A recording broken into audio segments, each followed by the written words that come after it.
Sibile, you're chasing a story of a former cop who is in a whole heap of trouble with the police and Homeland Security. What do you got? Bill, I'm in Staten Island right now, and I'm chasing the biggest story in New York. Ex-cop Michael Rizzi arrested and charged for allegedly being a cyber pimp, running an online prostitution ring where girls were billing clients $2,000 per hour. I caught up with this ex-cop at the Brooklyn Kings County Criminal Courthouse. Michael was outside the courtroom speaking to his two attorneys. I went up to them and I asked, I'm Sibile, I'm a reporter with Chasing News, and I just want to know if you had a comment about him being an ex-cop in the prostitution ring and all those accusations against you. No comment? I went across the door from the courtroom. In a bizarre twist, Michael came up to me on his own without his attorney and asked me if he looks good. I turned on my GoPro and said, you look great. Yeah. Channel 9. You can't see it right now, it's on my GoPro. But you sure you don't want to give me a statement? Some people are pretty upset. No? No? Okay. Okay. 10 o'clock Channel News. He's pretty upset. Residents. I'm upset. What residents? Well, I want to hear your story. Yeah. I want to hear your story. Get inside, Mike. Get inside.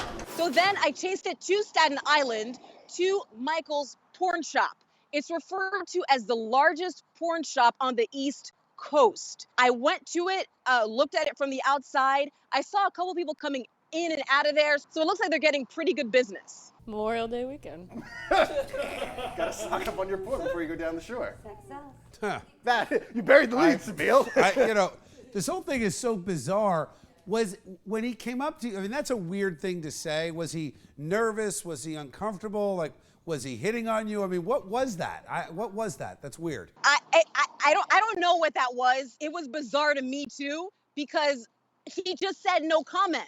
So I didn't think he was going to be coming up to me, but I have to say his attitude was not one of fear or stress at all. He was very relaxed. He was smiling, nonchalant, and he was in court on Friday, specifically on a gun charge. This is allegedly a stolen gun that cops found at his home. During the court proceeding for this gun charge, the prosecution had to come up with enough evidence for him to be indicted. They were not able to, so he has not been indicted on this gun charge yet, unless they find something. But that's unrelated to the prostitution. Well, that sounds like a pretty small piece of this whole puzzle. Now, I was there at the hearing last week, and I spoke to his attorney directly, and his attorney said, and I quote, basically he said, paraphrasing, that my client is not responsible for the women that are escorts. If they choose to have sex with their Johns, it is not his responsibility. His client cannot be held liable.